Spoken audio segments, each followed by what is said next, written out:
Good evening, and welcome to Total Party Recap, typical roleplay's content recap and talk show. My name is Detective Jarret McDougal, and I am filling in for one of three hosts for this show.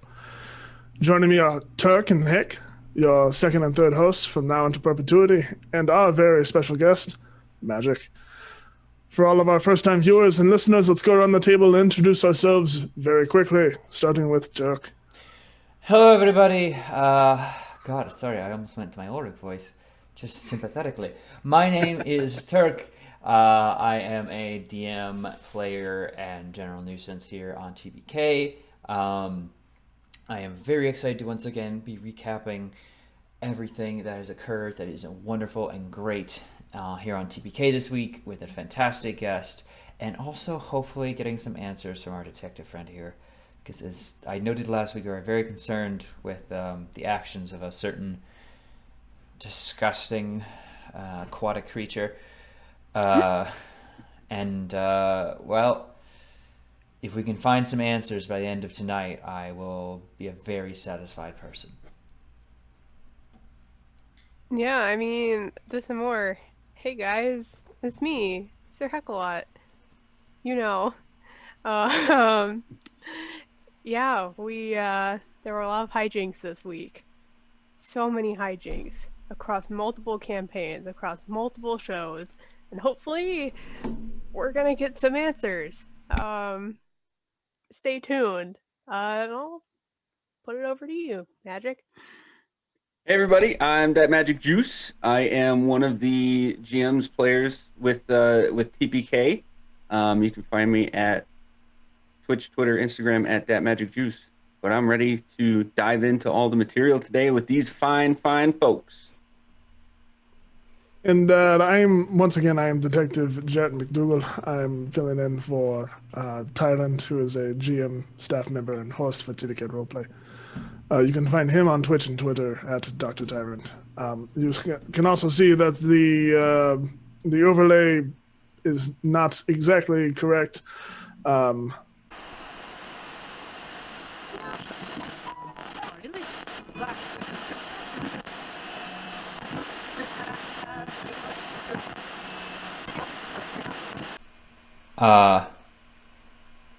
Is anyone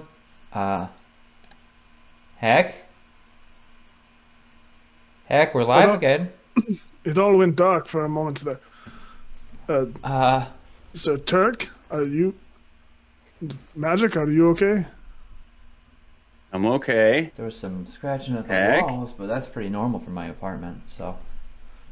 Where did Sir Heckalot go? Okay.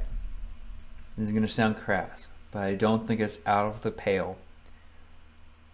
And I apologize for using that term because I understand if your dialectic ancestry, at the very least, detective. But beyond the pale that we might need to continue the show sans Heck. Wait, I got one idea. Mm-hmm. Meow. Meow. It's a good call. If we scream out to Snickers, perhaps Snickers can help us.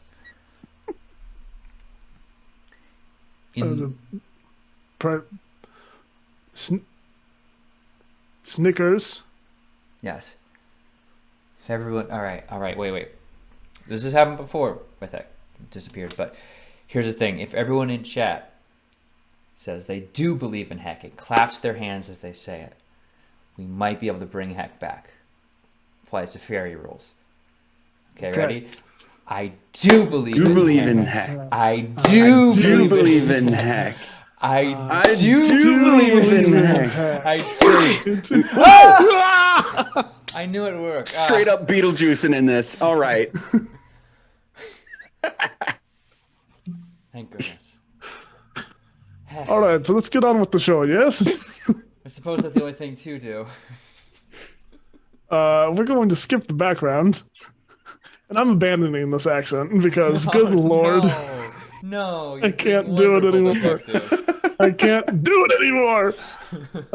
I'm sorry, it was a fake accent. I don't know what to say. It made you sound very official, detective. Yes, well, I'm still very official. Hey, everyone. You know all the details about TPR. If you don't, it is a recap show of all the content here on TPK, and it airs every Sunday at 5 p.m. PST, 8 p.m. EST. This week's episode will cover January 11th through January 17th. If you, the audience, have any questions during the episode that you might want answered about some of the content, or just have something you'd like us to talk about, feel free to say so in chat, and we will do our best to incorporate that into our discussions. Now that we have all the formalities out of the way, how about we dive into tonight's episode and try to find Tyrant? Hello. It's been a while. It's been a while. It's been a week. It's been so Been a long. while. Tyrant's been gone for so long. I know. And Miss him, man. it's nice to finally meet you. I somehow found my accent again, so I'm going to go on with that. You found your It just- accent, but you it just can't find goes Tyrant. and What is comes this? back. Listen, me. hey, I Is have- this real? I Wait do a have minute. good news. We are going to recap the episodes here, but I have indeed found evidence of Tyrant's whereabouts. So we are going to find him. Don't you worry.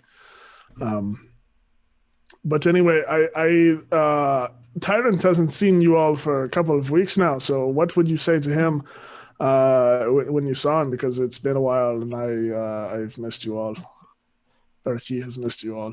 Well, I'd say I miss him. I love him a whole bunch. And I just want him to be home. Because he does the show so well. Also, there's a lot of fun things that happened last week that we want to talk about. And he's not here for them. Yes, him missing Please all of this come back. fantastic content, that we're going to be talking about. I'm sure he is just as sad as the rest of you. Okay, Turk.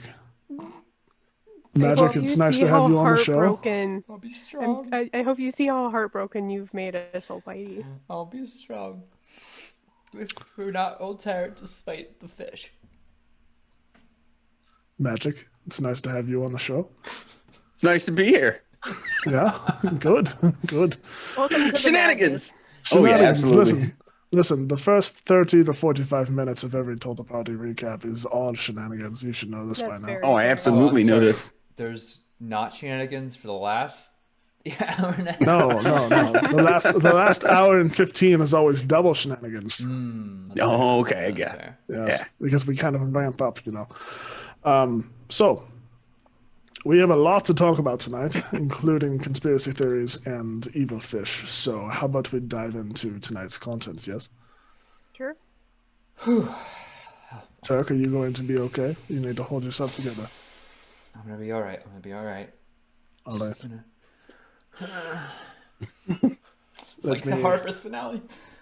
Oh, no. Oh no, Turk. I'm okay. Just think of all that background RP that's still being written. Alright. Just think of all the background RP that is being ignored by some people. Look. that will not be named.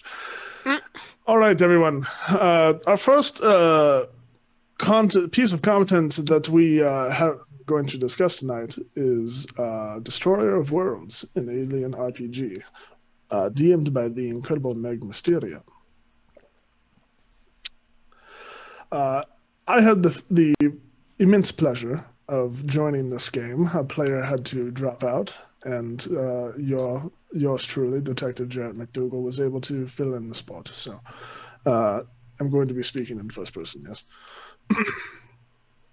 Our group of Marines were tasked with tracking down and bringing runaway soldiers to justice by any means necessary. We made our way to a colony bar of sorts first in order to source some information about these Marines' whereabouts, but were asked to leave when Private Hammer, my character, of course, made a scene and threatened people's livelihoods, much like the IRA, if you know about them. Captain Silva, who's played by Proper Nerdy, maintained a level head and acquired the location of a sighting of some Marines to the south. The group made their way to an abandoned factory where they got into their ready positions and confronted the group.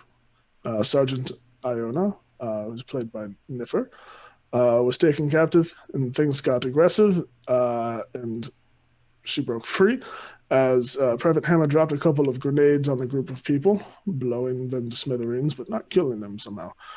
I think it's the mech suits. Combat ensued, and the seditionists, which they were revealed as seditionists also, by the way, were taken care of with brutal prejudice.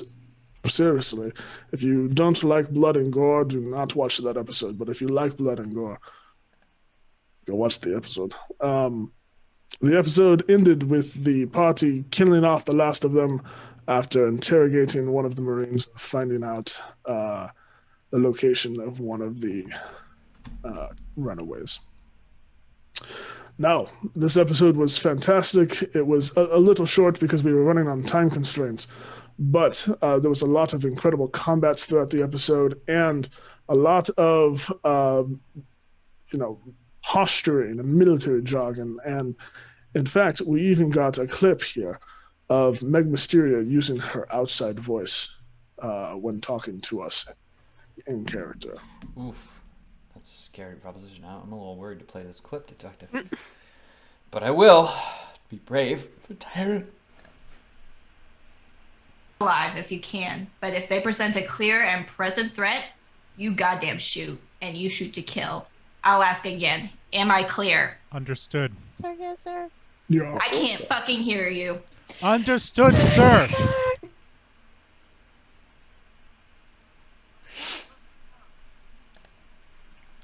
It's always weird to have. I mean, Meg is by no means a quiet character, but that is an authoritative stance. Mm-hmm. That is boot down. I love how much she gets into everything involved with her games. Oh my god, it's great. 100% involved, and I think Cosplays, the look, attitude. It's very clear. Meg cares a whole lot about the setting and about the game she places in it, and I think that only adds to the overall. I mean, it's a wonderful thing to watch. I mean, right there from like the way the screen is set up to like the overlay to her own, to her cosplay to Ope. What are we open about? Ope. Am I frozen? Am I frozen? You were very frozen. Hi everybody. Wait, I sometimes need to remind my computer that it's physically plugged into the internet now, so it can't complain. Anyway, where was I? Cosplay or wonderful setting, or where was I? We lost you at frame the overlay. Well, the joke's on them. Everyone else could hear me because I'm streaming. Oh, okay. Well, from the overlay to everything else, it's just very clear that Meg wants this to be authentic to the medium, authentic to the media that she so directly cares about, and I think that really shows in all of her adventures, right from Halloween one-shots or Halloween two-shot, I suppose, to this two-shot. I'd agree, and in such a setting such as aliens and exploring foreign worlds and all of the military expeditions and such, it's nice to have that sort of ingrained character, that ingrained person with a lot of knowledge and authority behind all of the words she says to push the group along.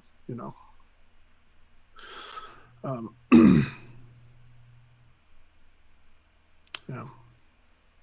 Yeah, I mean, it's a fun game, and the great thing about this is there's a whole nother session of these characters coming up, rather than our typical one-shots where you get one instance of experiencing a cast of people. This is continuing. Watch one, get one free. Exactly. And unfortunately, I will not be returning for the second one-shot. I didn't want to take up a spot of an already established character, but and of course, as you all know, I am a magical creature, Charlie. So I'm a magical creature, Charlie. I don't got much time left. What a throwback, man. So you do watch TPK content. year is Very. it? what of course. Why What wouldn't year I? is it? That's honestly a good question. I'm so scared. Is any of this one real? I knows. disappeared from stream for like Heck, the beginning. heck, we already knew you were magical. Oh, hey. Gonna make her blush. Please no. Don't do that. No. We would only do that on purpose.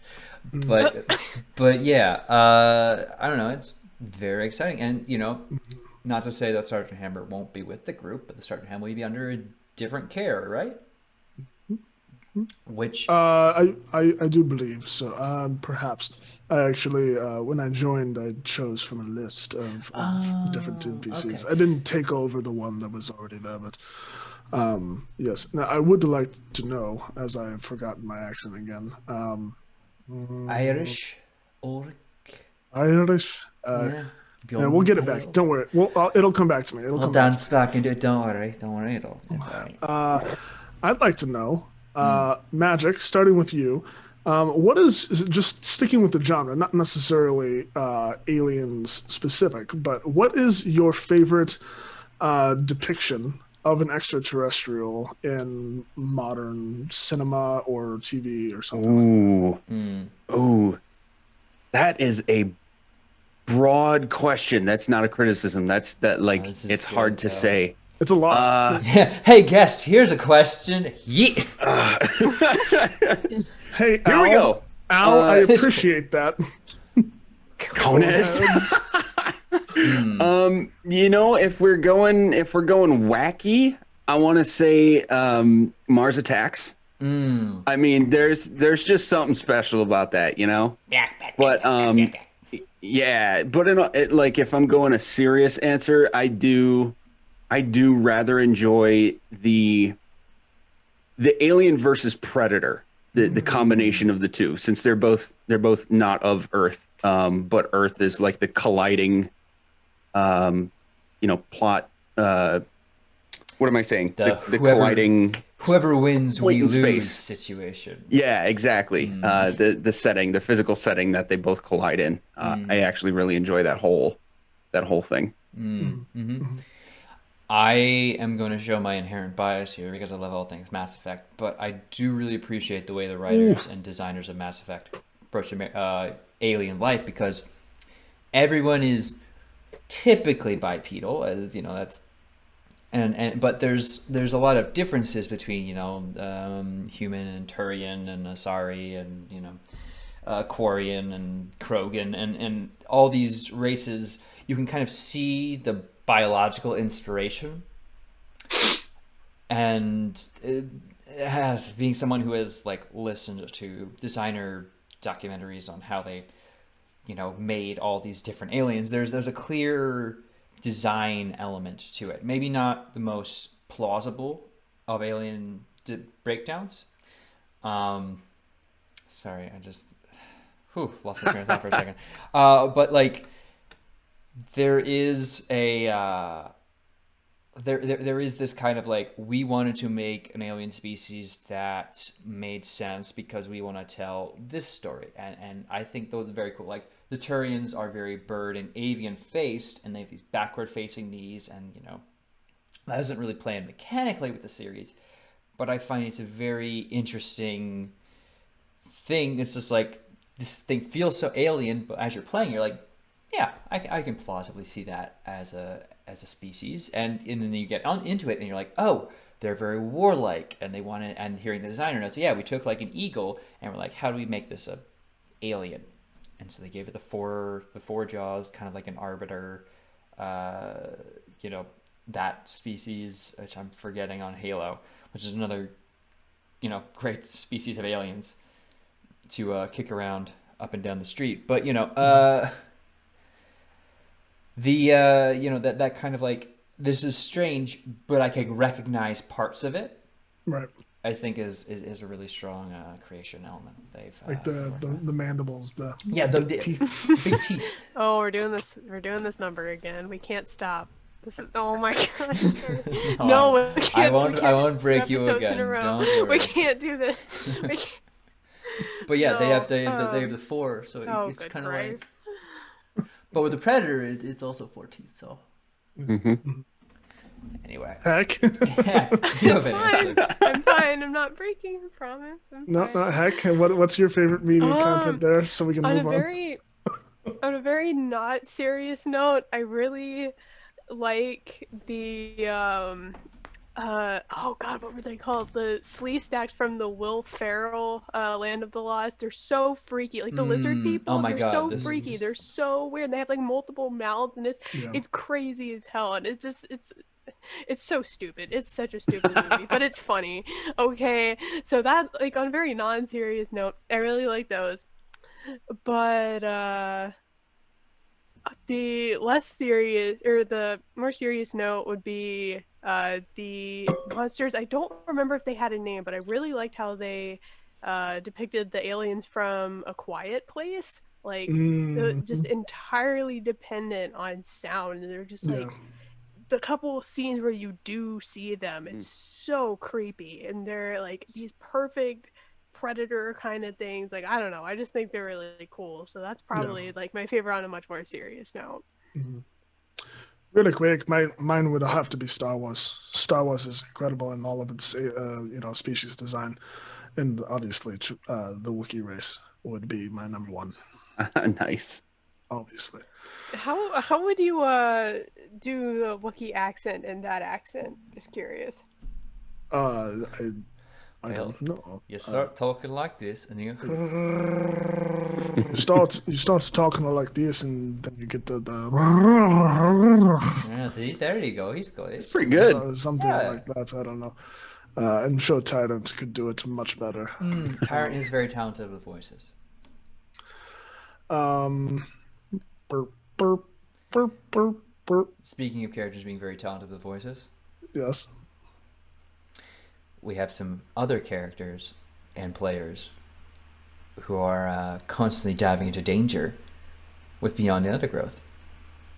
They actually did die this week, and we'll get into it right now. So, much unlike our fellow co-hosts, the party found the dragon bones that they have been looking for I don't know how many sessions now. A lot. There was a plot But somewhere. they found the dragon bones, you guys. They did it, but they had to fight some quippers to do it. Now, if you don't know what a quipper is, they're basically like piranhas, the D&D version of piranhas. And so, individually, yeah, they can do some damage, but like not too bad, but together it is terrifying. And so the party got to experience that, but they actually did a really great job fighting them, and that's where I actually took this clip. Our boy Foxy had a really good moment, so how about we roll film for that? This Foxy? Alright. I don't understand. 27 at crit! Oh my Big god! crit energy, Oh my boys! god! We're Hell yeah! These fish didn't deserve to be critted I on. said fish in a barrel, Tony! Can't even eat a barrel. This is all you can eat sushi time. Holy. Here comes damage. Alright. Well, okay, damage was They only a got- 7, naturally.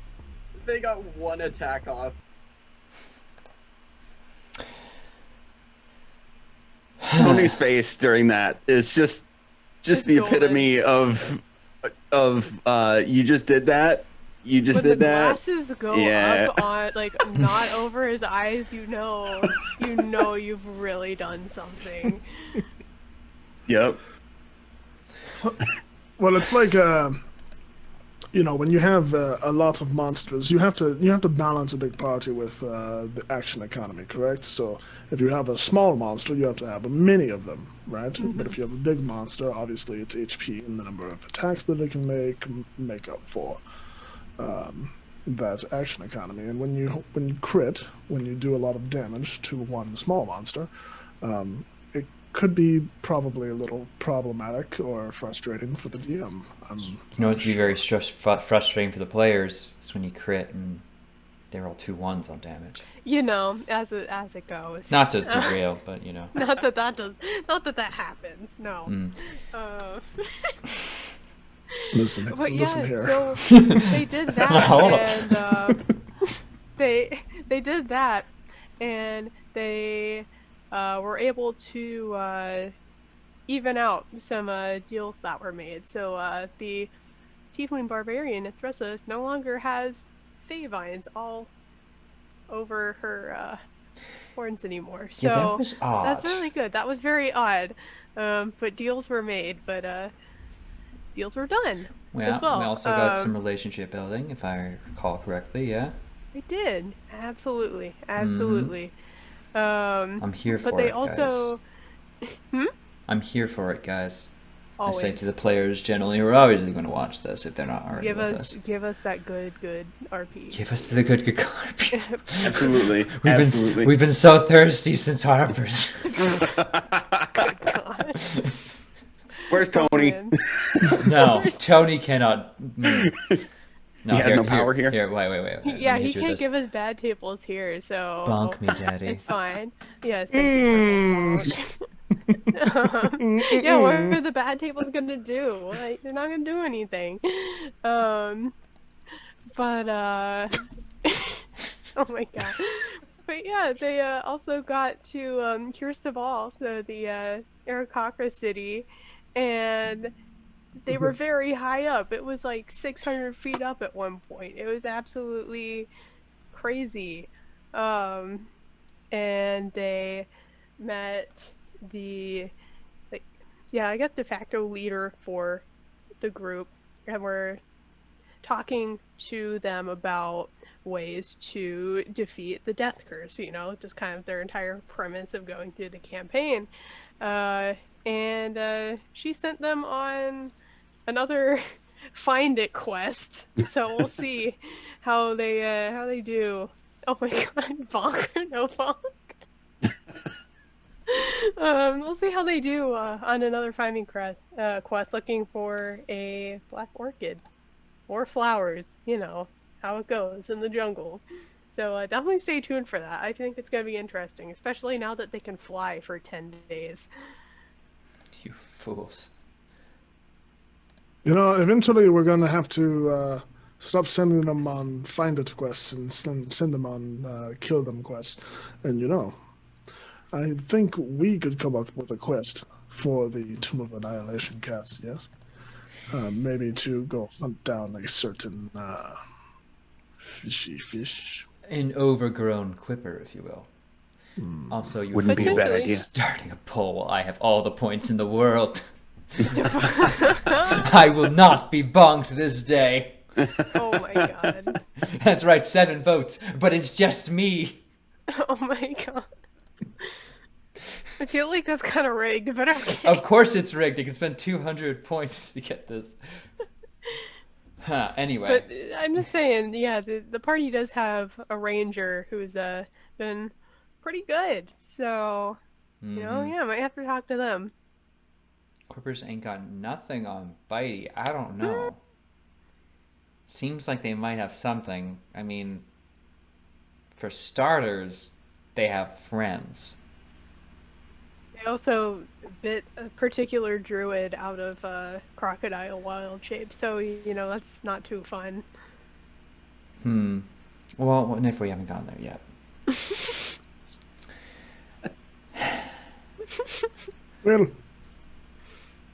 Well, you know, some people might think, oh, look at that.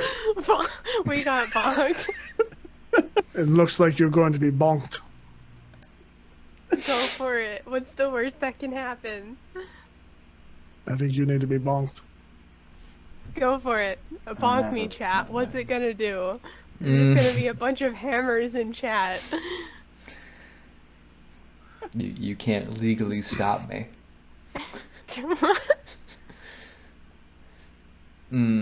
So, Turk? Hey, speaking of people getting there, and also hitting things with magical things. Darkest Night, Nailed Brightest it. Light. What is occurring right now in chat? Monkeys. Perfect. Yeah, Perfect. it is a perfect transition because I nailed it. Air 5. We got to look at the elbow next time. We'll get it. Okay. I got you. We'll get it. We'll get it. I've been hit on the head maybe too many times today. Wait. Before we go on, I would like to ask Maggic, since he is here at our disposal. Maggic, how would you handle? How do you or would you handle romantic or relationship RP within your sessions?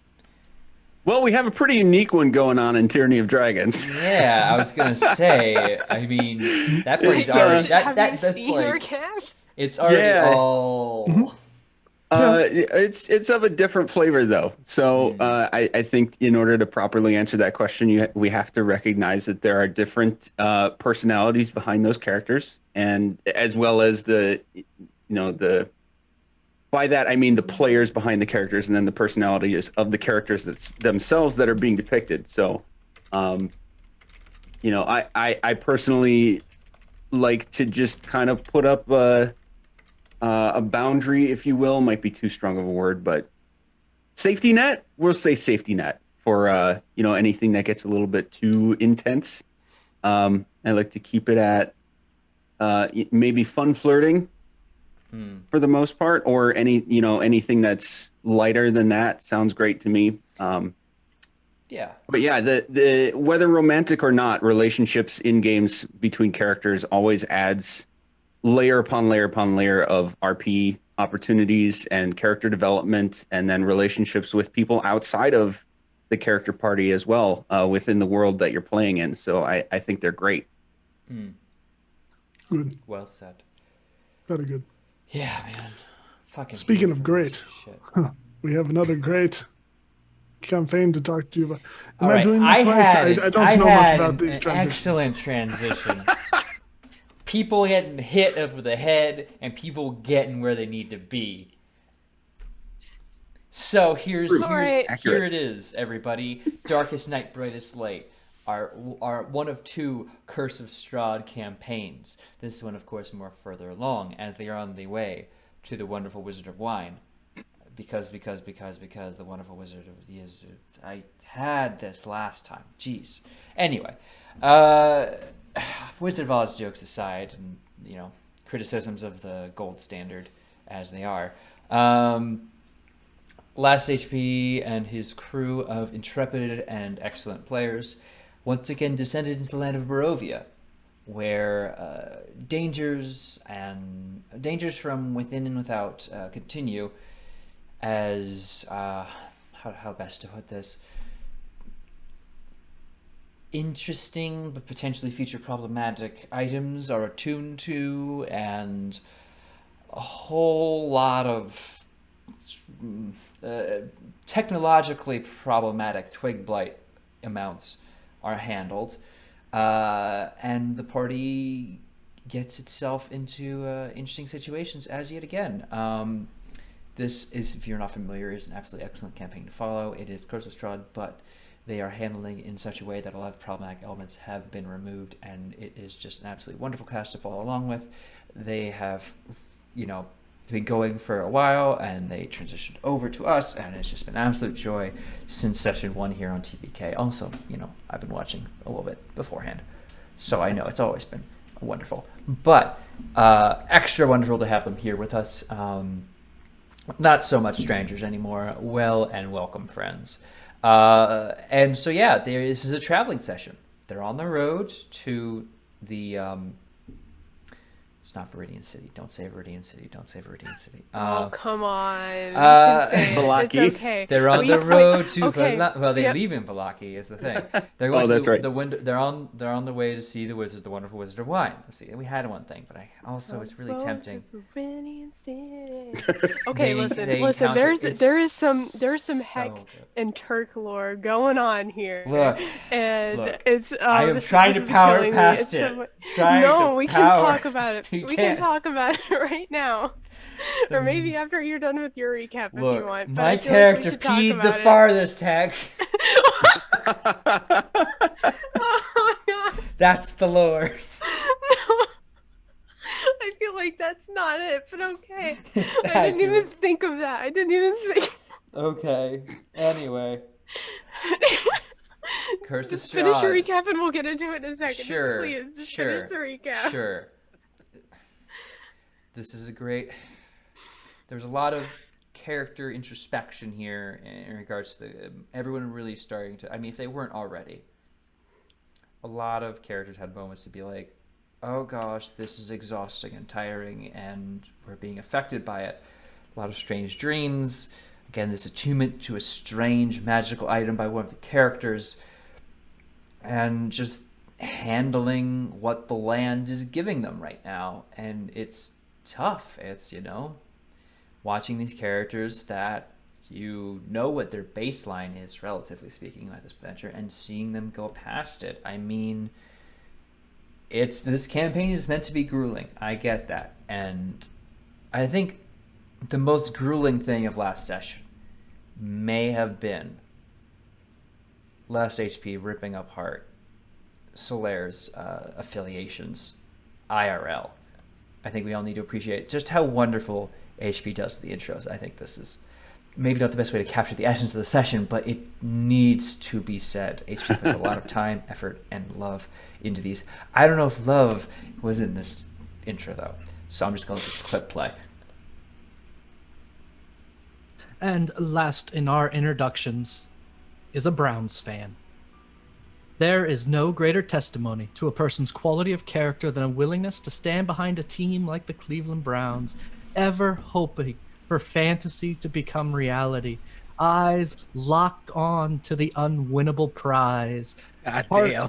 placed in the hands of those who will drop it as often as they drop the ball. Oh my God. May he always be Jesus blessed Christ. with This is how the you know we're feelings all which friends here. overpowered him during the first quarter of last week's fateful game, and may our hearts be with him as they face the game to come. Way to get dunked on. It's Robotic Gentleman. Okay, that's like on for me on the level. Oh, I'm sorry, I thought I was done. No. Bro, are you okay? Well, it hammers my point home. That for me was on the level of the ending to Lord of the Rings, where you think it's over about 6 different times and then they keep going. Well, my friends, you kneel to no one. So yeah. Oh my goodness. Talk about leaning into it. Woo. Anyway. That hurts. I'm breaking character for a second. That hurts me as a How person. many people are getting called Well, you're out? from. You're a Midwest person. Are you a Browns fan? I'm not a Browns fan, but like, come on. This campaign. You can't just tear a man apart like that. This campaign Good is Lord. He can and he did. and it's He meant can to and he reduce did. fully Yeah. grown, capable adults just sobbing, mewling messes, and you've accomplished that just in the intro. Whoa. Just in the intro, but after that, each character was able to get like torn apart in a different way Every through single- the dreams that were yes. in that episode. It was Someone is messing it was with so that group. good. Yeah. That intro felt like a warm up after the episode was done. Yes, 100%. 100%. This is a great episode where you understand the characters. If you have not already known their intros, you understand more and more what the characters are about and what matters to them, because those things are being fucked with in their dreams. And as someone who is also involved in a Curse of Strahd campaign, it just makes me more excited to be involved and, have my own trauma. It's like when a married couple are like, oh, look at that baby they're pushing, isn't that lovely? Except now it's like, oh, they have trauma, I want trauma. Let's clip that one. How many clips are we gonna get? Just send it straight to every DM of mine right now. There you go. And send it to Sarah and And yeah, I'm just Luca reading and- in chat. Okay, so you mean to tell me that was the only pre-written one, HP? The rest were just That's incredible. Like how did you Okay. how did you do this that? brings the bigger question: are all of his intros riffed beyond this one? How many are pre-written beforehand?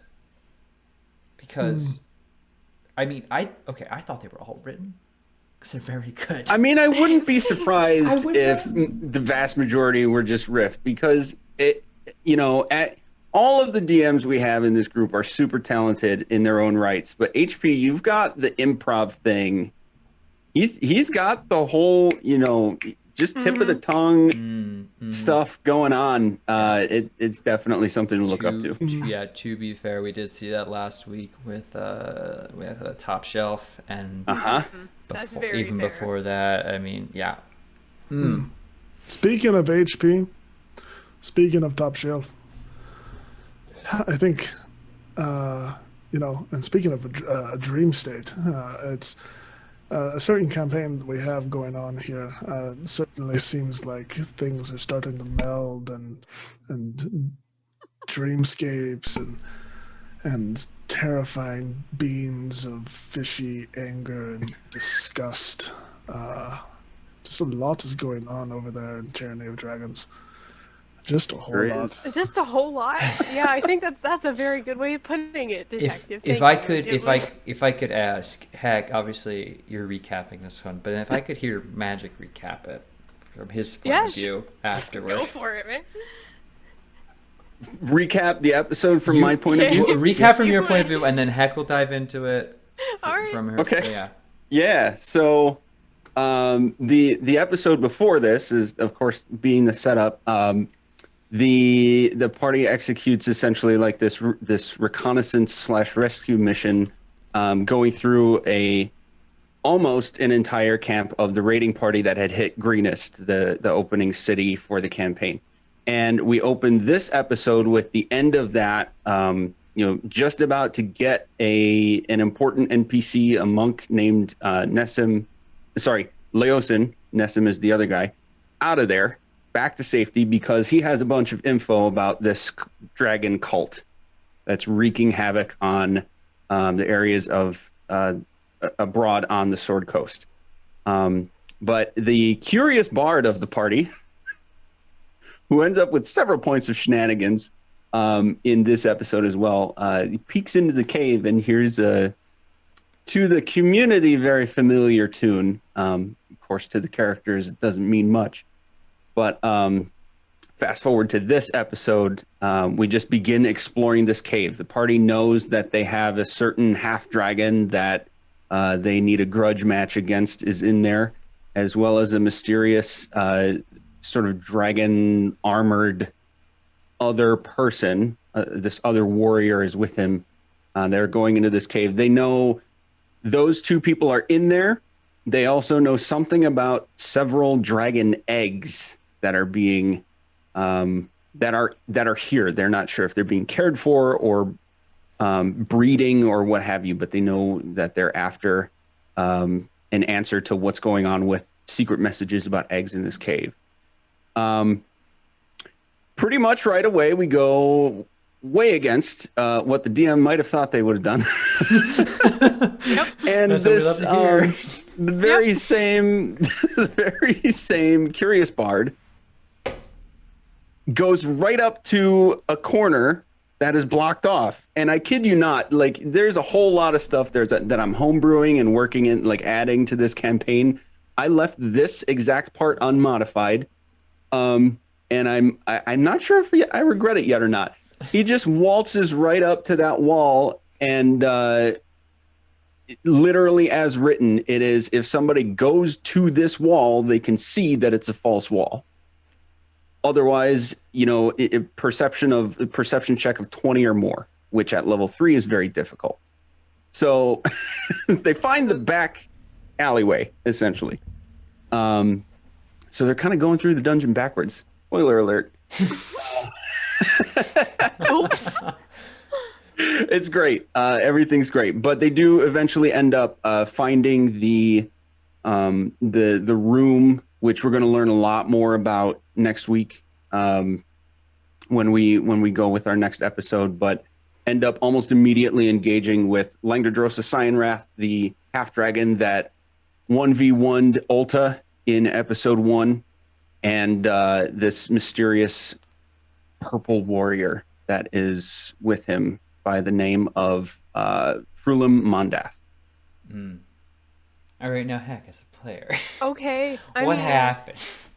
What happened? Okay, so we. I left out the fun part for you, Heck. Yeah. Yeah. Thank you. Well, actually, I feel like you left out 2 fun parts, but that's. Oh, did I? Okay. Yeah, I think you did. don't But know no, we about the fun started the part. episode, yeah, like letting the prisoners go. We're just like, hey, like, you know, our bard is over here causing problems on purpose. So if you guys could go and hopefully be okay, like that would be great. So we like let them go off. So we follow our bard into the cave because God knows he gets himself into trouble so soon already in the campaign. And yeah, we go into the cave and he goes over this wall like, hey, like what's over here? And guess what? It's a curtain. So we send Ulta through the curtain first, and there are 2 sets of voices and 2 pads. So we're like, okay, yeah, let's just check this way out. Like it's fine. We'll just do that. And yeah, we ran into a very interesting little magic caster guy with a very nice token of a very familiar face to TPK, and the nefarious Ol'Bitey. And we fought him because the Dreadnought card was drawn in the previous episode from the TPK deck of things. So we did battle, and luckily none of us ended up being too tired from it to go forward and keep exploring the cave. And yeah, I guess we're doing it backwards, which makes so much more sense because we found a bunch of loot and we were like, wait, we haven't even done anything. So yeah, and so then there was this rope ladder that we decided to go up, and then yeah, there's Cyan Wrath and Purple Mad up there, and we fought them because we're like, we hate these people and we got to find the eggs anyway. So yeah, we're just gonna fight them. And so that was, oh my gosh, that was a crazy combat. Like the clutch use of Moonbeam was very key there. The concentration on it, super key as well.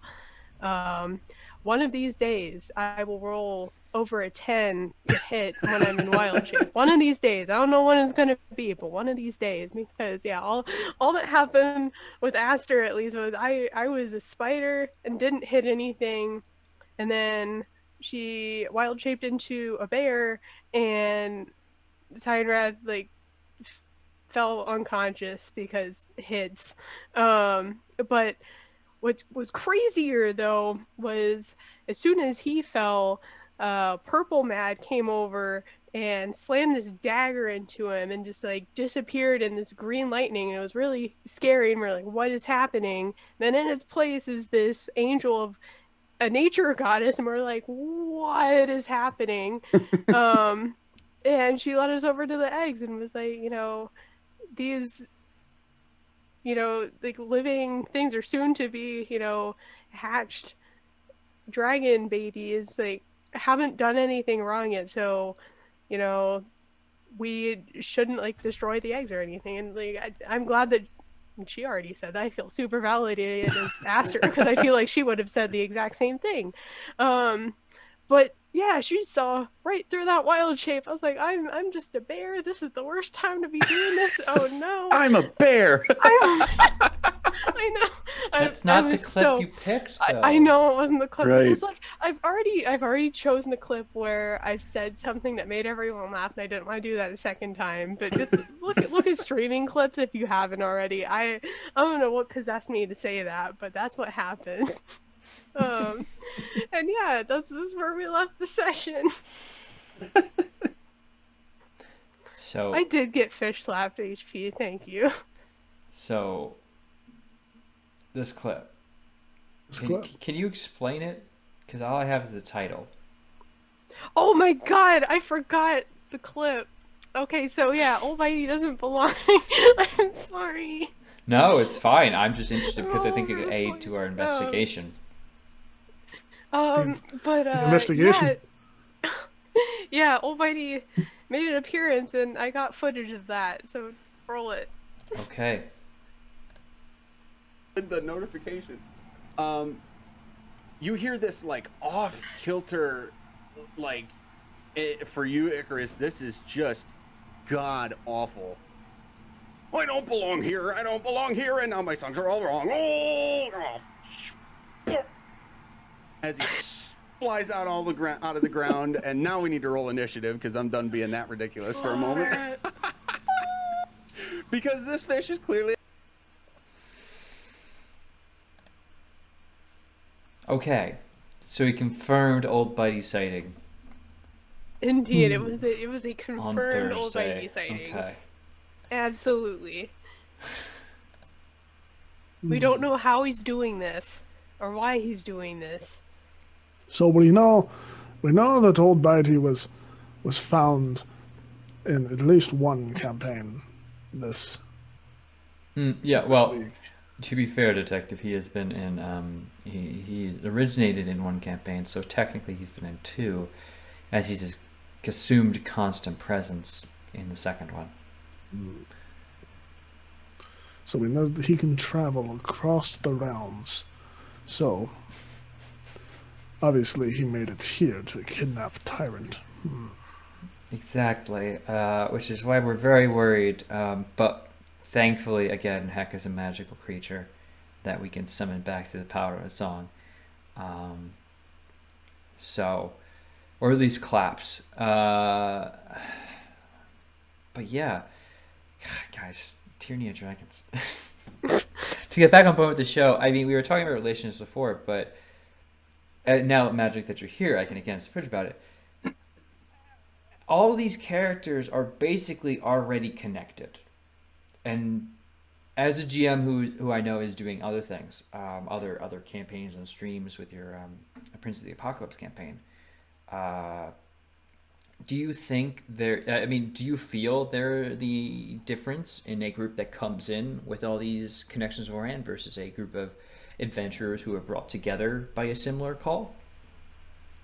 In ways, yes. I got to reiterate at least part of the point I made before is that, of course, a lot of it is the player behind the character. And so with this group being all TPK folks and all TPK folks that have been here for, a fair amount of time at this point, and all not brand new players, there's already a lot of a good amount of knowledge and experience that's going behind making these characters in the first place. So I feel like the development of what if we had related characters was pretty natural for this group of people. And then there's just a comfort level behind it that just naturally fostered that whole thing to happen. And I think it's obvious for anybody who has been watching the campaign that in the opportunities that there have been for that to flourish, they have absolutely been flourishing. There's one episode where the Icarus played a prank on his sister's wife, or spouse. I always forget that that's a non-binary character, so I apologize. But yeah, there's pranking going on between the family members. Then there's the ones that aren't related are still just like totally RPing. Heck and Chrissy are totally RPing. Like, yeah, I'm just watching. I'm entertained by this. It's great. Popcorn, centerpieces, real quick. Yeah. Whereas in my other campaign, it is all but one player is brand new to D&D, so there's an entirely different dynamic with that group. That's not to say it's bad or poorly played in any way at all. Yeah, definitely not implying that. No, yeah, just a different dynamic. So yeah, between the players behind the characters and then the character development itself, yes, I would say it's different. And it's got its own flavors for sure. Yeah, no, I just find it very interesting because I feel like a lot of the D&D experience, at least typical to my history of play, has been how do these ragtag individuals come together to form a cohesive group? Mhm. And there's always that friction, you know, where like you're figuring everyone out, and we can get into that, especially later with some other campaigns that are, you know, are in their inception. But with this group, it feels like RP-wise, they're at a point where other groups would be at much later, and I just find that very interesting. How like the stress, how looking into the future with this group, like, do you as a DM kind of perceive any? I mean, obviously you can't predict how the players will react. They're playing their characters independent of you. You can't perfectly predict that. But with your knowledge of what you have prepared, obviously not asking you for spoilers. But I mean, if you want to. But, you know, with the knowledge of what you have prepared for the oncoming sessions and your knowledge of what's coming in this adventure, I mean, do you think these relationships are going to be put to the test? Is this like, and not just, I don't want to break up the marriage. Please don't break up the marriage. It's beautiful. Ooh, It's beautiful and wonderful, and I swear. Let's not make this Tyler Perry, please. But you mean Maury? As I nearly said Maury again, except I've been corrected so many times. Jerry Springer. But, you know, do you see, like, because these relationships are so established, do you see this dynamic shifting and redefining itself at all? Or is this going to be an exploration of how do we keep the bonds strong and similar through perceived troubles?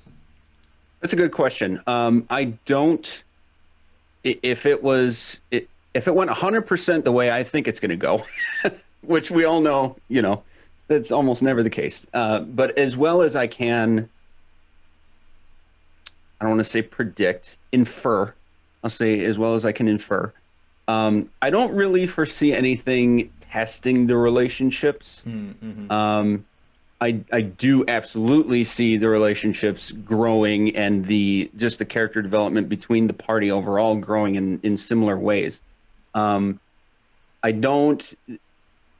Both the campaign as written and all the stuff I'm adding and supplementing it with they're not really designed to test relationships between the party at all. Rather, they're designed to see how far the characters will go. Right. So there's, I definitely won't be spoiling anything, but I have a couple teasers for you. So examples of foreshadowing a lot of that are Cyanrath living through that encounter in the cave and the way that this purple warrior acted when he fell, as well as this angel and this dialogue that they all had. That is 100% me.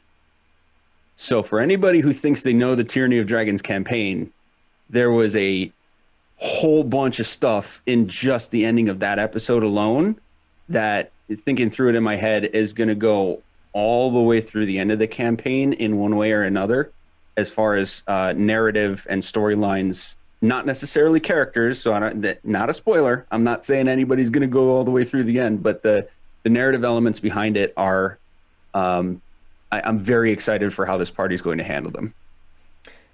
Interesting. This is very good. I'm very much looking forward to the rest of this campaign. I think that's one thing that a lot of our incredible GMs do, is bring some of their own homebrew elements into these modules, these written campaigns, and I think it's what kind of makes us stand out amongst the pack, which is really nice. Yes. TPK is as good as the heavy moments as it is the quiet ones. Yes, we make dope shit. And on that note, because I have lost my accent for the third time, I think it's somewhere here. 1 second.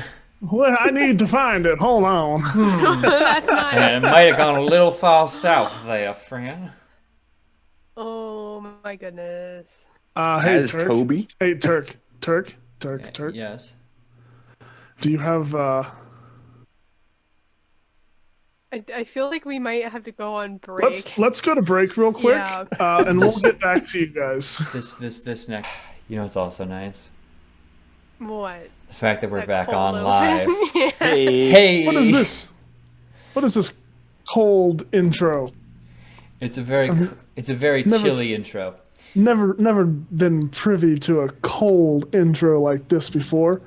What the heck? It's like an Irish goodbye, but in reverse. I am. Damn you! I am Detective Jarret McDougal, who still doesn't have his accent. Hey everyone! Hey! The accent. Hey! Halftime hoods up! Halftime hoods up! Yeah. Haggis. Nope. That's Haggis is that's Scottish.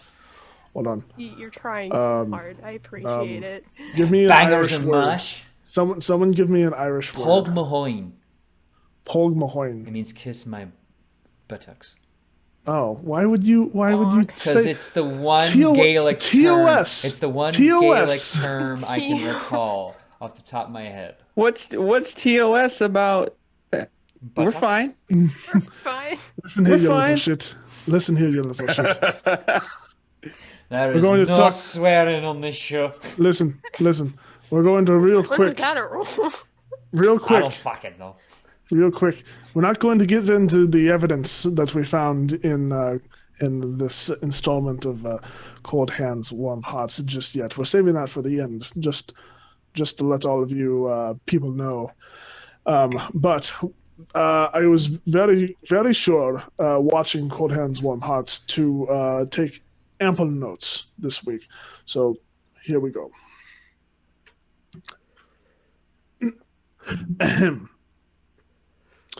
The group climbed up the cliff and found Garrett, Lane's missing friend. Brom heals Garrett, and Mirth notices a strange metallic statue resting in front of the bridge. The statue turned out to be Azarus, Garrett's warforged bodyguard. Sabine went to inspect Azarus and was portaled away by some small figure. Garrett tells the party that his group was beset by Yetis and that some of them might still be alive. Azarus makes friends with the party, and as they go across the bridge, they are assailed by crag cats, the Wilhelm cats. They defeat the crag cats and continue to climb the mountain. They then tie themselves to each other and move to climb up the side of the mountain.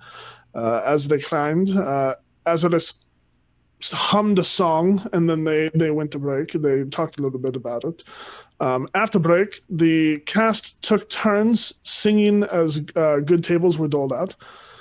They entered a cave and heard someone yelling for help, found a Yeti and its cub, and discovered that Bram could talk to Yetis. They made a deal with the Yeti to trade Mirth's jewelry for Garrett's party member. They leave the cave and find a place to camp. Garrett introduces the halfling as Paraloo. Paraloo reveals that Garrett's remaining party members fled further up the mountain. Azarus, Neo, and Brom fall down the side of the mountain as they try to rescue someone in the snow. At the bottom of this ravine, Brom finds a frozen humanoid that looks like Sabine. They climb back up, ask questions of the sage, and share a heartfelt moment between characters. And that heartfelt moment is the clip that I have chosen to show today. Right. Well, would you like me to show it now? Well, here we go. Azarus. He kind of turns to you, doesn't say anything though. I kind of nod at Neo. Was carrying that boy an act of war? Azarus kind of like blinks a bit, head cock, but doesn't say anything still. Was hiking up this mountain an act of war? I fail to see your point. Perhaps my logic is just not complex enough. You protected You're us. asking what you're meant for. You've created your own meaning here. You've protected and carried and saved us. You don't have to ask anyone for that. Aww. That's so wonderful. Yes, well, a little preface for that as well. Right before that happened, Azarus asked the sage of this mountain if he would ever find a life outside of warfaring and killing. And so that response from Lane was quite powerful. Yes. It was very nice. No. Yeah, I do have oh, sorry, go ahead. Oh, no, you go. Okay, sorry, I didn't mean to interrupt you. I was going to say we do seem to have, especially throughout the module week groups that are going on. Yep. It seems like we may have an informal competition of wholesomeness among the different parties. And I think that's a shining example of moments that highlight that for sure. Oh my gosh. That's again the thing I think is so great about TVK is we have players and DMs, or DMs, who aren't just good at the combat and the overall, like, you know, well, I'll stab him, and well, how do you stab him? I stab him hard.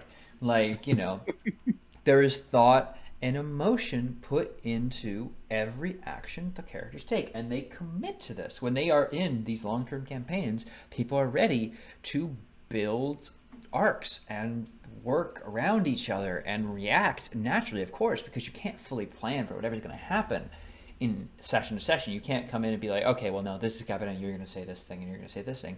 But in the moment, it just feels natural because everyone has come so aware of what their character is. And it just makes moments like this feel like, yeah, that's TPK. That's what we are. That's the quality of content that we bring. And it's amazing to see. We're always going above and beyond. And the RP, and, you know, some of the things that we do with RP is, you know, offline, and you can find a lot of that, especially for Hopper Season 1, over on our Patreon. Please do. It's amazing. But, you know, I actually, I'm not going to be here for much longer because I feel like we're on the trail of your friend Tyrant. I will also note that HQ makes a good point. The chaos moments are amazing as well. Yes. I would like to institute a challenge for all of our viewers and our hosts. I want all of you to take to the Twitter and using the hashtag TPR Roleplay. I want you to tell us your favorite I want you to tell us your favorite TPK roleplay moment that you have seen since you have been here with the community. Well, all right. I'll also keep hosting this show. Dang it! I'll come to that later. We will come back to that later, and we will share and retweet and do all the fun things and all of that goodness. But hey, the favorite RP moments. I mean, it is impossible to look up because, of course, it's the Nick Faldani stuff. Listen.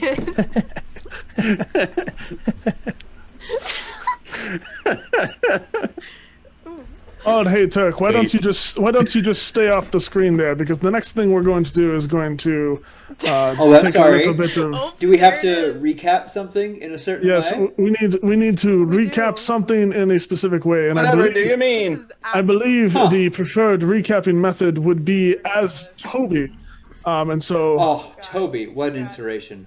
What a true killer of the community. We are going to recap.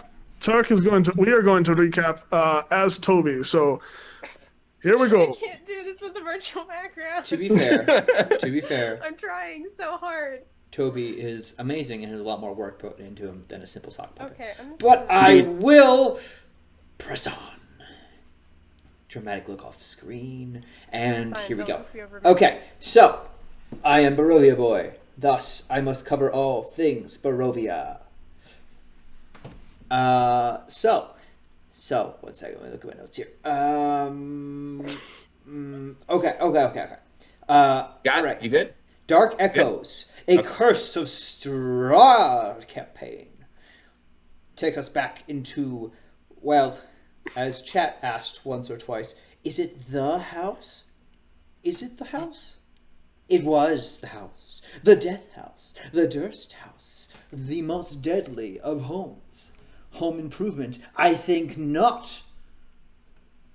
But still, our party pressed on further into the basement, encountering much more dangers and traps and deadly encounters. And also one of our players took a whole shopping thing during combat. It was very interesting, but also like, what the fuck, man?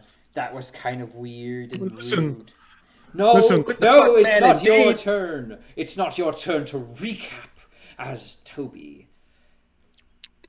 We come right out of the session in combat. We end our session on a massive change for our player lineup. It was not just something.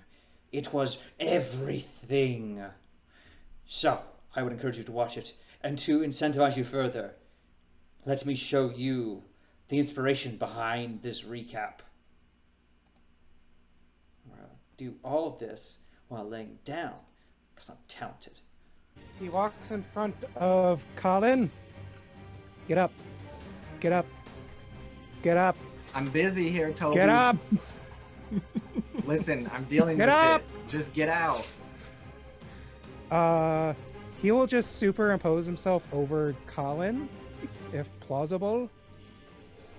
What do you mean superimpose himself over Colin? Okay, would you rather me just say, yeah, I'm just going to stand right over him in a weird way? Sure. Yeah, that's what I thought. That makes more sense. Okay. Get up! And Get up! take dodge action and just keep Colin I protected hope to be for the third that time. good at God RP damn someday. it, Toby, just leave. But not the last time. Probably Not not. the last time. Oh, I gotta do a I'm so hungry. Done. Well, I got to practice my line. Get up! Get up! So Get yeah. up! So yeah. Ah! Get up. So yeah. Toby and others have continued their quest further into this strange, but perhaps not so strange to some party members, land, and we shall see where it takes them, because there is already a line in the party. And shall that line be crossed, or shall the divide further? Find out next time. Excuse me. Yes. Excuse me. Yes. You see, we have three of our species here, three sock puppets, and then we have whoever this bean is below me. Who is that? You Get out charlatan. of here! Get out of here! Hey! If I wanted to see a face, I'd go to a face store. I think she's faking it. Ah, she's facing it more like. Are you not a real sock puppet? Alright, you got me. I'm an imposter. How I'm dare gonna get it's thrown off the ship. it is the Sir Heckalot. How dare you?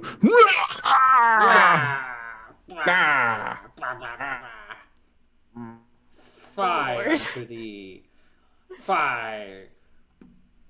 And once more, Donate fire. donate any amount of money to make us stop. You cannot legally or morally stop us. You cannot You ready? stop us. Never.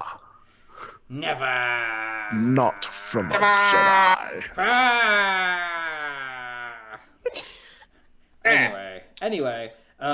So anyway, what else happened in Dark Echoes? Well, I kind of left a lot to the audience imagination, recapping in such a way that they would hopefully go watch it because it's an experience. But also, I want to note right now, chat, if you're listening, please don't kill us. We've been trying very hard these last 2 sessions. But please don't Please. kill us. Please let us live. Please stop, perhaps, for one session. Just one session without a bad table. There's already a running bet for how many sessions we can go before someone's titled with 5 bad table effects. I lost my eyes. You don't have eyes, sock puppet. How dare you, Heck? How dare you? How would you That say is- that compares to, say, growing a second mouth on your chest? That's Not a good good. question. Neither of those are pretty good. No, Deb, you should have all the shame. Oh, the shame. Because while I appreciate your contributions to TPK in general, all you are doing is dooming 5 level 1, now 2 characters to death. Or at least to be very sad. And also, you think you kill me, you get on the show, but I'm keeping this motherfucking spot. Try me. Oh my god. You cannot break me, chat. You cannot. See, yeah, they don't have a problem with it right now. They're just saying we're not going to donate, so you have to stay like this. So, Well, to be fair, the initial donation was just for this recap. oh, I mean like monetary donations. They're like, so if we don't do anything, you stay like this. So here it is. Well, perhaps normal means will put us back to normal. What do you say? What? Is it this way? No. This way. Hello. You're talking to the wall. I'm over here. Brother Turk Sock. I'm over here. You have to Oh, turn over hello, here. brother Turk Sock. There I am. Hello. Hello. Right out there. Okay. Hello. Oh, hello. Hello. Hello. Well, what do you know about shame? that? For shame, heck. For shame. For shame. I'm sorry. For shame. How dare you? You know what would be even better? You know what would be even better with all 3 of us amazing creatures here? If we performed a song. Oh. All right, that's the song.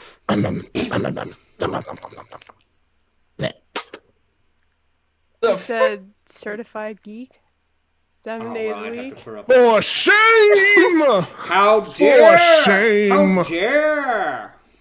You asked for a song. Am I and I facing the gave right way? you a song. Yes, you are. For shame, that direction. Shame! Yes, good. Shame. So, because we are not going to be singing a song, and because we are encroaching dangerously on other intellectual property that we shall not be naming on stream, let us go on to aha, there we go. No, I don't know the lyrics. Hold on, I gotta look it up again. I don't actually know. Well, if Al donates for the song, we'll be ready. Hold on. Thank you, Luca, for releasing us from that hell. It was not hell. For shame! Okay. We had a terrible time with that. No, it was so terrible. So terrible. It was the worst. It was. I totally don't understand why Perception does it all the time. What do you mean? They're great at it. But to get back to the show, Dark Echoes has been an absolute joy to be a part of, to rewatch, and just to dig into. Here's a fun fact. One of our players doesn't have their official character out yet. So, like... you know. Ooh. Hopefully next session we meet them. Otherwise, I don't know what Sarah's going to be doing. Be like, oh, hey, yeah, I'm watching, but also you have a live camera of me, like...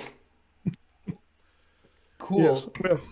Well, now that the sock puppets have been maimed,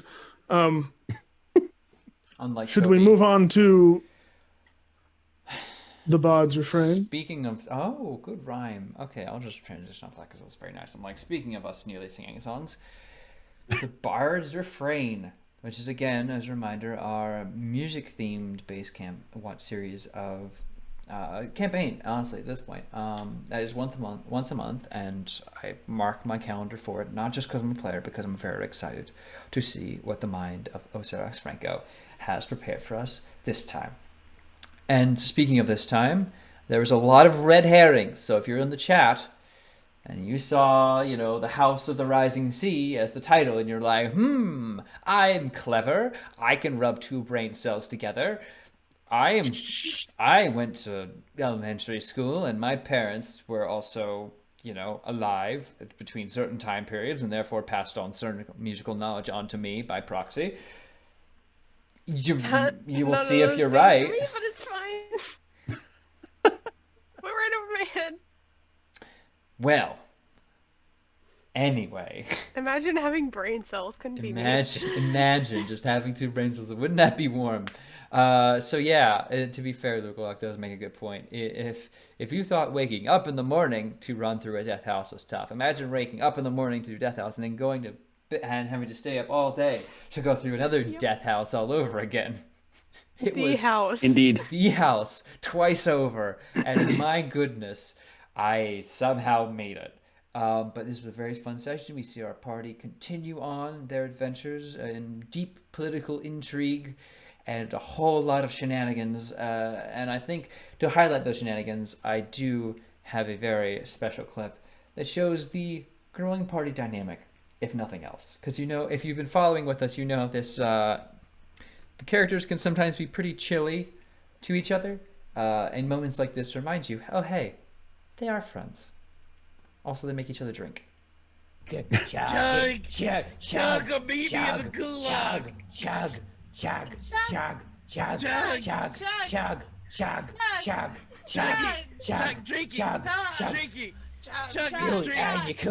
Do it and you're cool. Ah! Do it and you're cool. Good boy. Good boy. I'm just gonna take all this political intrigue and just file it away.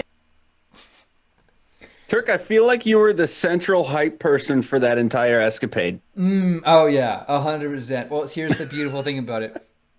Every other campaign I've been to, all right, I am the person who does all the deep diving. I am the person who worries about group synergy, and I'm just getting deep into it. Bootstrap.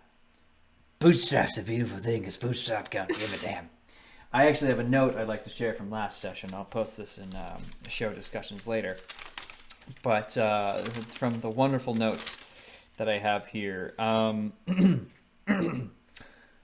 political environment is odd. Bootstrap doesn't care. Yeah. Therefore, drunken instigator. Well, and to be fair, Bootstrap did have something to celebrate last session, which means you now have to watch this episode, but last episode as well, to understand why. One, Bootstrap is getting very, very, very, very, very drunk, but also to understand why.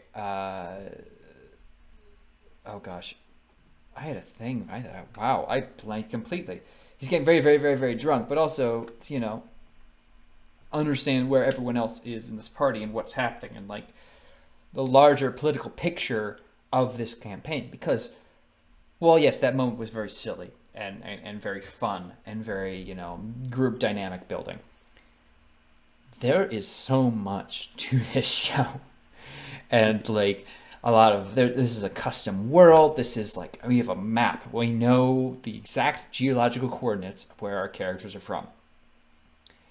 But sometimes you might not guess that based off of the shenanigans that we get up to. I mean, it's just very. I hope. Hey, Sarah. I hope you don't feel I am messing up your campaign by being so silly. But I think that's a lot of players' feelings. Hey, DM, we know you put a lot of work in, but also we had some silly giggly vibes today, so we're just gonna fuck it all up for you. Listen, if your players can do that to you for now 2 one-shots now, they can handle it. If I can be trying to write this serious political intrigue mystery drama, and you guys can have an entire breakdown about laser pointers and silliness, and I'm a magical creature, Charlie. I ain't got much time left in this world. And having snakes wishing for death, and I'm allowed to be the instigator of such things in a different campaign. So yeah, it's a wonderful, exciting, musically inspired based time, which does, I promise, get more serious and into it. I mean, we have a lot of characters who come. I feel like everyone in that campaign has come with characters who have these really unique hooks, and our DM is not afraid to throw those background hooks in. I mean, all last session wasn't even specifically dedicated to Bootstrap, but Bootstrap had this big hook. And this session, I mean, we didn't have as much like a personal hook to it, but it did reference a previous session that we were in. So, I mean, you really have to start all the way from the beginning to get all the layers of expression that we get for the players in this one shot. And it's just, I think the best thing though is this one shot will make you want to watch the next one. So be ready with your guesses, be ready with your goofs and gaffs and deck of TPK things, because that seems to apparently be a session constant. I'm serious. Another one of my cards got pulled. Another one of your cards. All right. You think someone could roll above a goddamn 10 for a deck of TPK things? How about you roll a 16? Is that Or so much to ask? 13. Okay, yeah, but like, I'm not ready, heck. The world isn't ready to hear me sing in character. Anyway. Of course, it is an absolutely wonderful campaign to be a part of. I heartily encourage everyone to go check it out, because I know I have rewatched a bunch of old sessions and had just as much fun as a viewer than as a player. And I'm excited to see where this thing goes. I mean, it's not just about the references. It's not just about figuring out, oh, well, I'm clever and I figured out the song halfway through so I can stop watching. No, you stick around because it's about the character interaction. I've, personally just absolutely loved every second of that, like diving into it. But, it, as much as it's a very rewarding thing to keep up on and understand where everyone's at going into each session. So please go watch it. It's great. Yeah. As with all of our other TPK content. Please watch us all on the YouTubes. Watch us all on the replays. Speaking of the YouTubes, I think. Speaking of the. Beat you. For shame. What do you mean for shame? Tyler would be faster.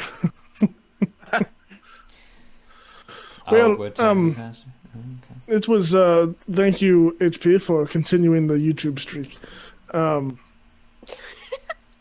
It was a wonderful week, and I am glad to have been able to spend this week with all of you, even if it was under not so incredible circumstances. Magic, thank you so much for joining us this week.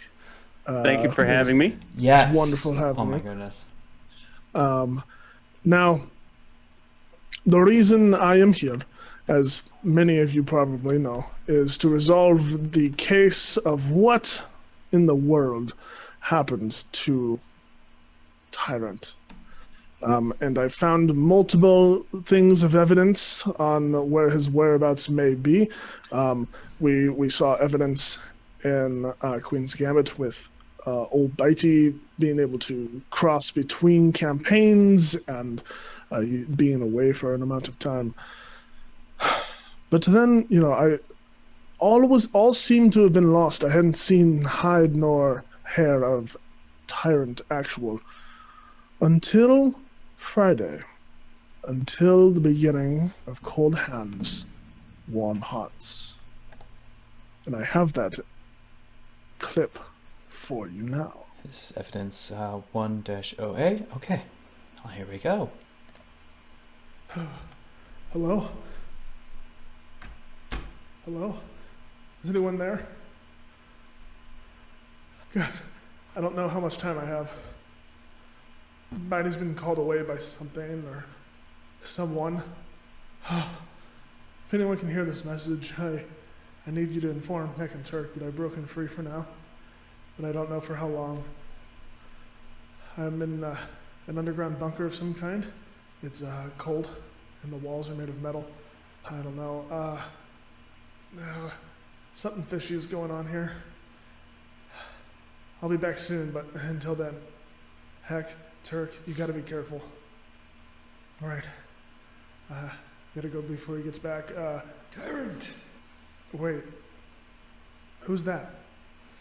Tyrant, is that you?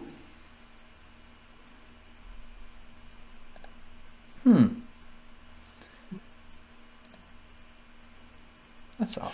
So, the first things first. Tyrant seemed to be in distress, seemed to be a little cold, and maybe a little out of breath. It seemed like he was running from something, so, or at least hiding. So it seems like he is in danger. He mentioned it being cold and the walls being metal, right? Mm-hmm. And he wanted to warn the two of you that there might be additional attempts, which we saw earlier today against Heck, and we were able to pull Heck back from the veil, but I don't know. I think I have an idea. Mm-hmm. I have an idea that just might bring Tyrant back, and Tyrant seemed... Who was the other voice? Tyrant seemed to be talking to someone at the end. I don't know who it could be. It's not a voice that I recognize. No. I don't either. But I have an idea. Heck, I need you to accompany me. We are going to attempt to breach the veil and find Tyrant and whoever this other captive is once and for all. Okay. We're going to attempt a summoning ritual. And we'll get back. But Turk, while we are away, I need you to hold down the fort, to watch the base, make sure nothing happens here at TPR Studios. Of course. I mean, of course. Of course. Well, you can do it, Heck. Don't try. Heck 'em. Yeah. We're going to do just that, and we will hopefully be back from our expedition in, I'd say, I don't know, 1 week's time. Are you sure it's safe to bring Heck? I mean, I don't want her to get hurt. You know, it's easy to summon her back here, but I understand. But listen. Heck is more than capable, and if Heck can be summoned back, perhaps Heck is the one who can get us all back. Who knows? But we'll figure that out, and we'll be back with the next installment of this story next week. Speaking of next week, now that the bit's over, That total shift. Seamless. All right. Seamless. The future's so bright. I'm once again blinding myself with the screen. Hello. Dark Speaking mode. of next week. TPK roleplay schedule page. Dark mode when? Hey, people who run the calendar, please, dark mode, for the love of God. My eyes. It hurts. Gotta have the shades. Oh, you were smart, Magic. You brought shades. Hey, everyone. We've got a lot of content coming up. Amazing things, guys. Hey, we've got the next installment of Sherlock Investigations tomorrow. Tomorrow at 5 p.m. Nope. Tomorrow at 5 p.m. PST. So come check that out. I don't know exactly what's going on, but I believe Case of the Toy Soldiers. Yes, exactly. I don't know what that is, but you're gonna have to come and find out. What you need to know is that there have been a lot more missing posters of kids since recently in London, and frankly, Chell is pissed. I can imagine. Well, on Tuesday, we have the second episode of Hopper's Investigations Season 2. So come check out the non-cherry themed adventure this Tuesday. Okay, to be fair, do we know it's not cherry themed? Exactly. Do we know for sure? Do we know if it's for sure? cherry I don't themed? know. I guess I'll find out. You'll see my face there this time around. Hey! You know what? So, hey! I'm excited. Wednesday we have Singularity, our Mutants and Masterminds campaign that Exciting is back from its hiatus. They're so come back with check that out. they're with a new organization, and they are ready to do well. I hope they are ready to work with that organization to see what happens. Absolutely. Speaking of Thursday we have Roundhouse Whitebridge, our Monster of the Week campaign here at TBK. The sister campaign to this one is Roundhouse Godswallow over on Nat 20. It is incredible. I'm in it, and I play a normal dude, just a normal guy, and it's a lot. Some might even call your playbook. What's it? Oh gosh. My playbook is the Mundane. The Mundane. But he's anything but mundane. Yes. He has a thing to do.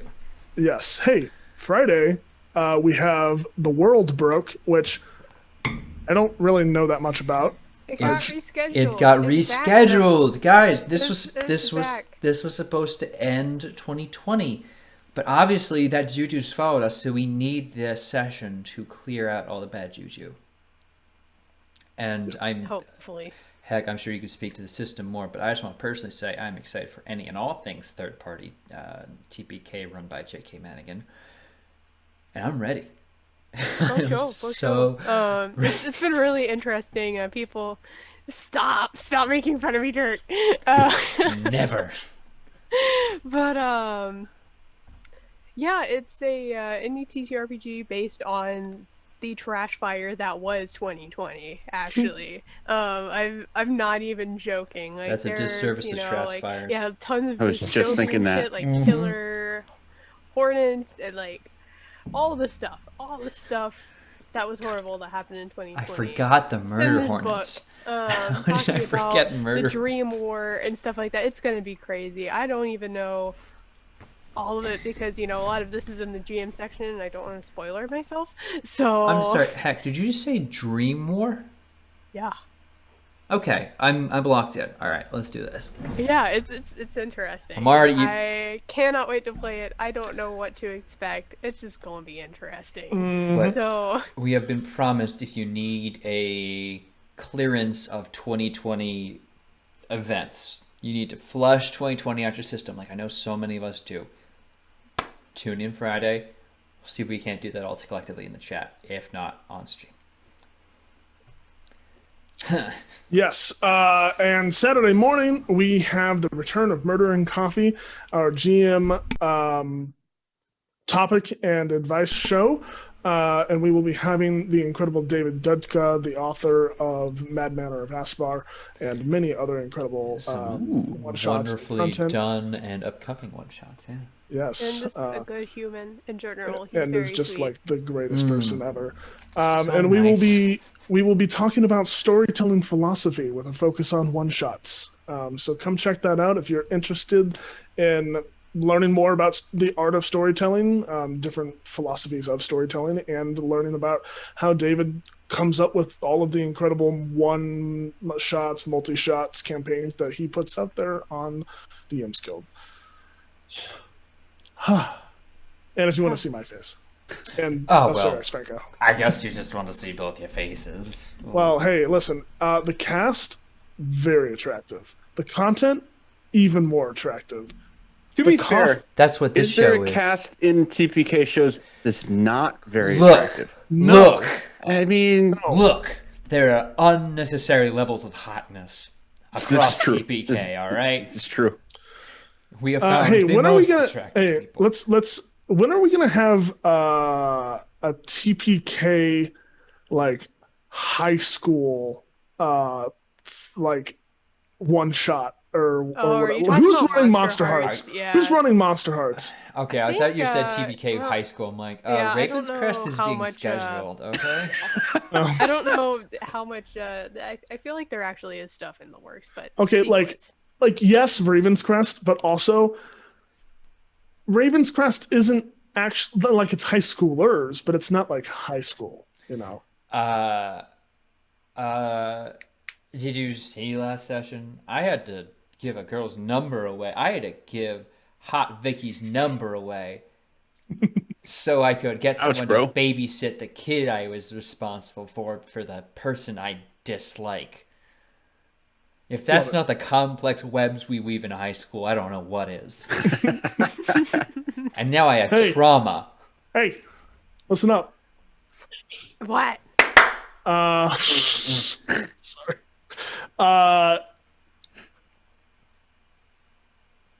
Saturday night. And it's Saturday night. Saturday night at 5 p.m.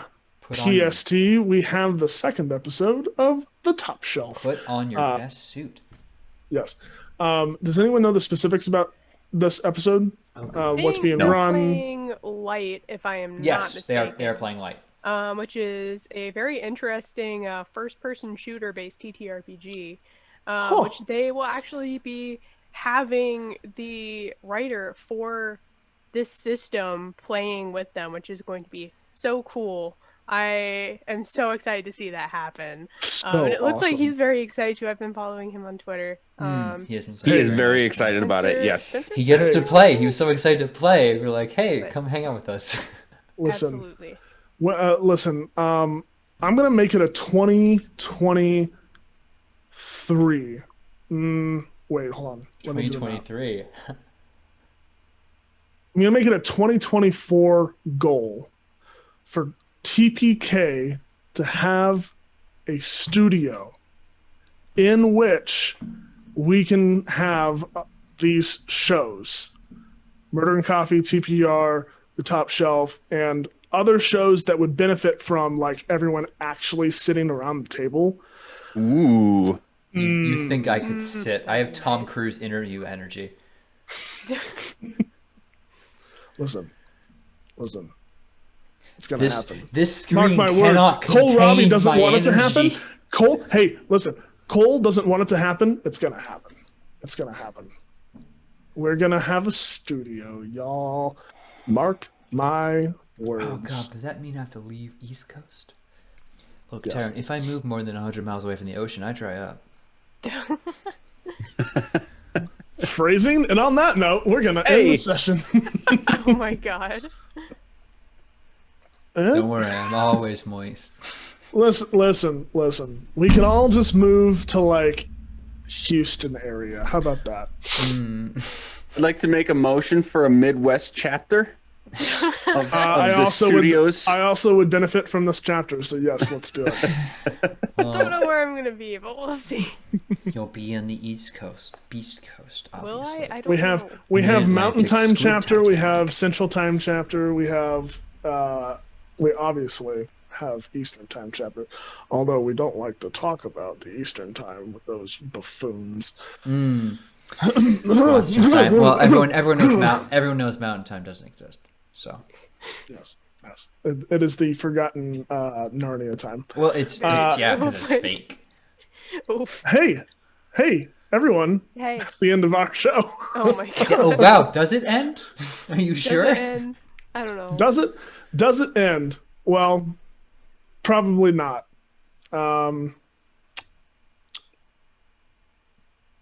Yeah, it's gonna end. Good night, everyone. Okay. Well, I suppose. Good night, everybody. Wait! Before we do end, Magic, is there anything you'd like to talk about for you coming up? Oh yes, thank you. I'll keep it brief, I promise. No, please go off.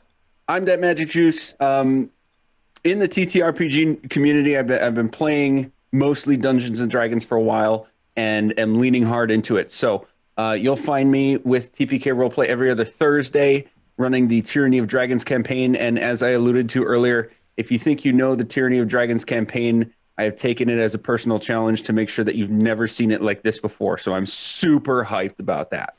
I also run one other game on my own channel. So it's just the name as you see it on the screen. It is about 50-50 based on the Princes of the Apocalypse 5th edition module and homebrew. So 50-50 between those two. And we're 15 episodes in at this point and it's still only level 4. So there's a lot of campaign to go on that show, and I'm just as excited about that as I am for the Tyranny of Dragons. So, Dude. Yeah, there's a lot. I'm so hyped about everything that's going on. So that's every other Friday. And of course, you can find me on Twitch, Twitter, and Instagram at ThatMagicJuice, as well as the TPK Roleplay Discord. Oh yeah. Well, yeah. Well, that is the end of this regularly scheduled broadcast. I'm very glad to be back as the brain behind all of the different personas that I put out there. It was a needed vacation, but one that I missed all of you anyway. So come back next week and monitor the Discord because we have a ritual to undertake. So come back next week to see exactly what happens. Who knows? It'll be great, I'm sure. Sure. Be fine. Heck, you don't have to I'm go. not It's worried. okay. You don't have to go. I'm not worried. You're worried. You're gonna do great. You're gonna do great. But yeah. Okay. All right. Thank you, everybody. All right. Good night. Chuck sucks. Have a lovely rest of your weekend.